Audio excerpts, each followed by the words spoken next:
Hello everyone. I'm so sorry. It's been, I think, almost 3 weeks since I last uploaded anything, and a bit longer since I actually made a vlog, like a proper vlog. But I've been really sick. I actually had type A influenza. So this is only my 3rd day back outside. I lost a lot of weight, as you can see, and broke out. Every time I get sick, I break out really bad.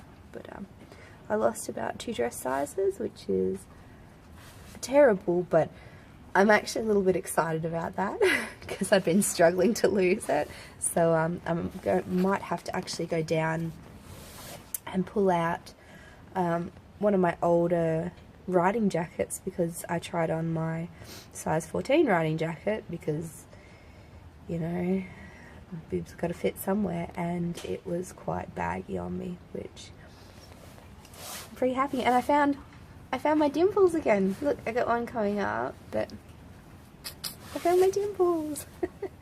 So bad but good, so we'll see how we go. Anyway, I will have to say a big thank you to my mum and to our farm hands we have working. They like build the fences and stuff. The horses would not have been fed or watered or taken care of if it wasn't for both of them. So this is really awkward. I'm sitting in the farm boss, and there's like nowhere to put my arms, so that isn't going to make me look all chinny. So I'm still a bit ill. I have not ridden at all this week, understandably, and it probably won't be until next week I start riding again, because I'm still pretty exhausted. Oh, we've got rain. It's sort of coming on and off, and you can actually see, like, you can see it coming down in strips like this, moving across. I don't think the camera would pick it up. Anyway, so I've got Ponies in here. Got Cruz, Odin,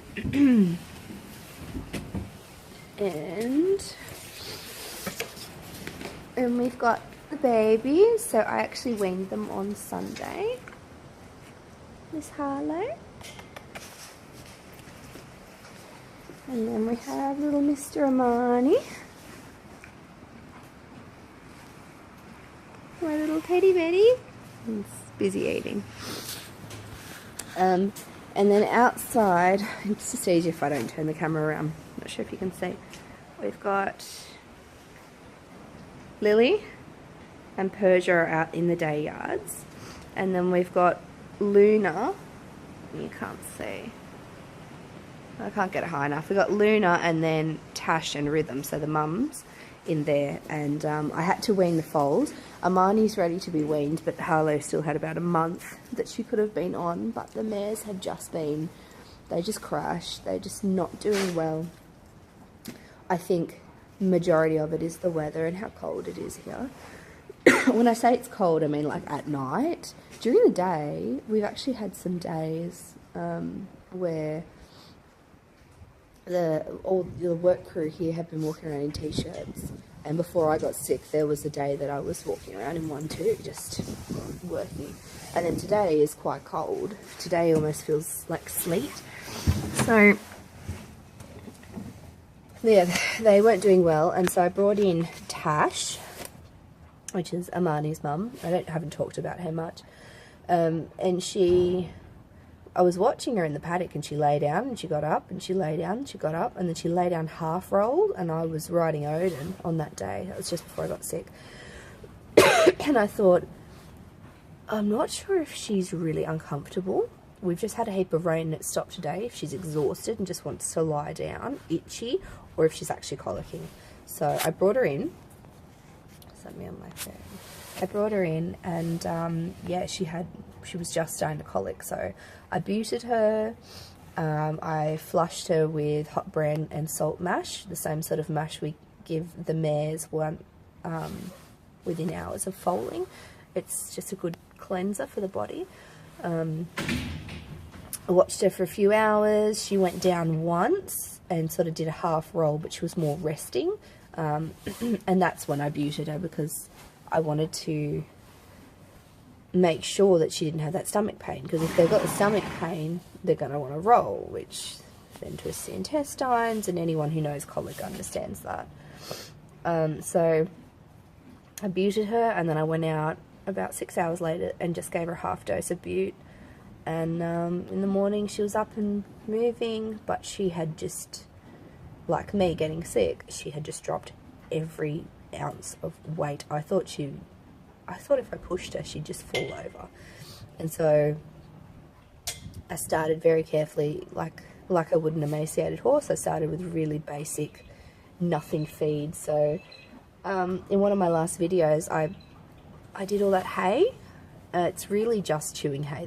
It's good, it's sweet, but it's not giving them anything.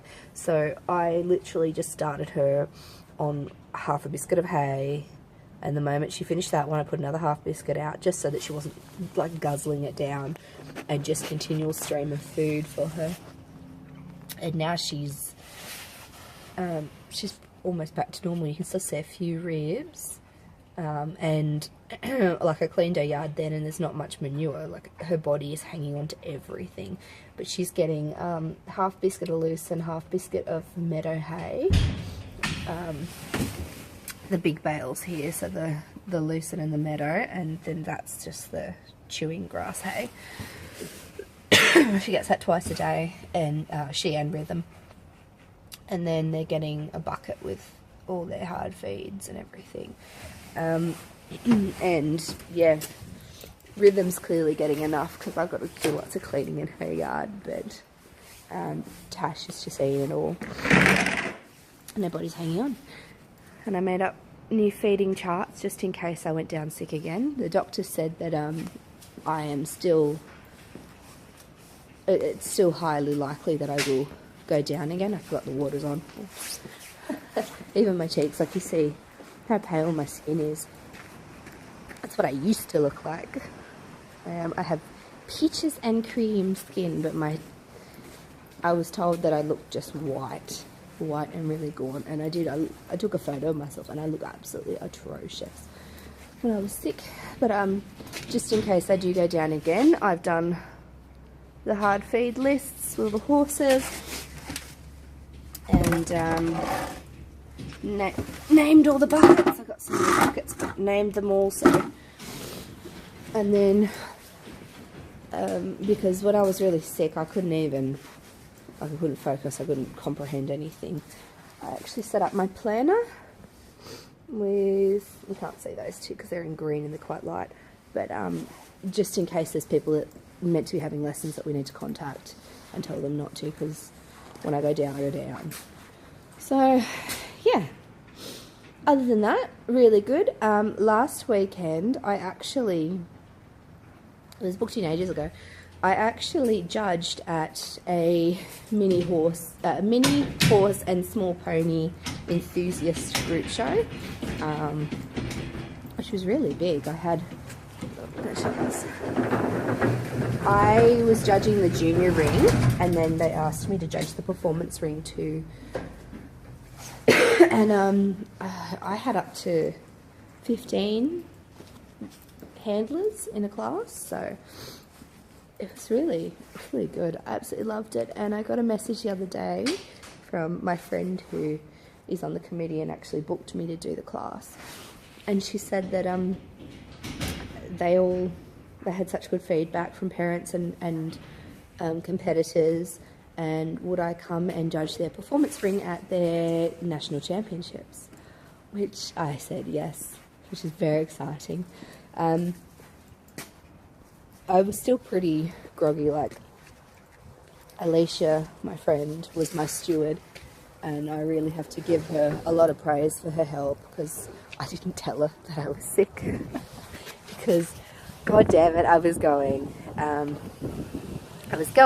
I was going to enjoy it, and I did. I absolutely loved it. And so I'm going to have to I'm going to have to do a resume that involves just my horsey stuff. Like, I've got normal work resume, what different places you've been and blah blah shit. But I'm going to have to actually do all the things. and I judged the performance ring, and because we're talking ponies, do you know ponies? It's all lead stuff. There was no written, all lead classes, and they even do like lead dressage. I thought that was just so awesome. So they've got a full dressage test. They're going to run in down the centre line. Found Macy's teddy. She's very excited, but Milo stole it and hid it last night. They're going to run them out down the centre line, do extended trots. They're going to do your circles here and there. Like it was just awesome. I thought that is such a cool idea. I mean, most of the ponies there were definitely rideable, but it was just so cool. Like, and I thought, well, maybe as I develop this place up with my students, we can do things like that. You know, they can have their lead dressage test, run out their horses or ponies, and then we can do ridden ones too. So anyway, that's about it. I'm going to, I did get the professional photographers, they'll be sending it to me. They took photos of me handing out the championship awards to the champions and the reserve champions on the day. So, oh man, look at the bags under my eyes. Like, I'm still not well. The doctor doesn't want me to go back to work, but you know, horses, money, kind of gotta do it. I also have picked up a couple new students, which is fabulous. I did some advertising.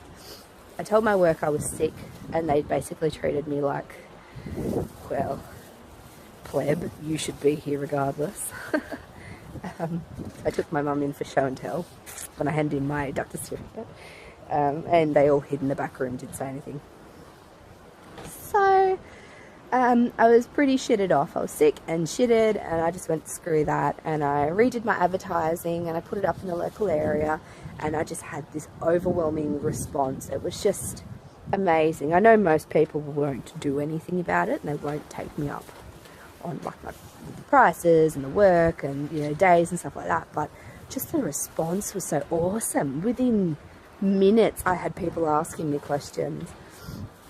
I wish I could have got back faster to them. If any of them are watching, sorry, I wish I could have got back faster, but I was just so ill, and I honestly I got the wind under me, and I was pissed off, and I was sick, and I did not expect such an amazing response. But I've got a few lined up. I had a lady start this week, and she rode Odin, and because I haven't ridden or even been out to work horses, I thought, oh my god, is he going to be naughty?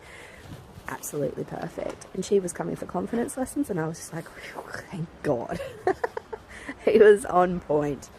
I was meant to have a lady today, but she's ill. I'm travelling out to her and her son, so I'm going to reorganise them for next week. Find out when this first lady, Karen, would like to do another one, because she was on holidays. She's going back to work, so we need to organise around her times too. And then I've got another young girl who I actually rode at the Berrima cross country course. She was in my group jumping, and I led her through the water course and things like that. And she contacted me without realising it was me, and I was, you know, she was chatting, asking me things, and I just looked at her photo and I went, hang on, and I opened up, you know, her page on Facebook, and there she is on this big bay thoroughbred who I quite liked. I thought it was pretty cool. This big bay thoroughbred jumping the jump, and just in the corner of the photo you can see Cruz's black and white leg. I was like, oh my god. And I said that to her. I said, you know, were you in my group? And she's like, I was just about to ask you that. So, and she was really awesome, so I'm quite flattered that she wants to ride with me. So yeah, I'm going to be going to her place next week, hopefully on Tuesday, as long as the rain holds off. Yeah, and we'll just go from there. And as these people get used to me / comfortable around me, I will ask if I can film some of their lessons like I do with Amber, and I have done in the past with other students. I don't want to sort of encroach on them straight away. Hey, just met you. Can I film you flopping around top of my walls? So yeah, it's going to be good.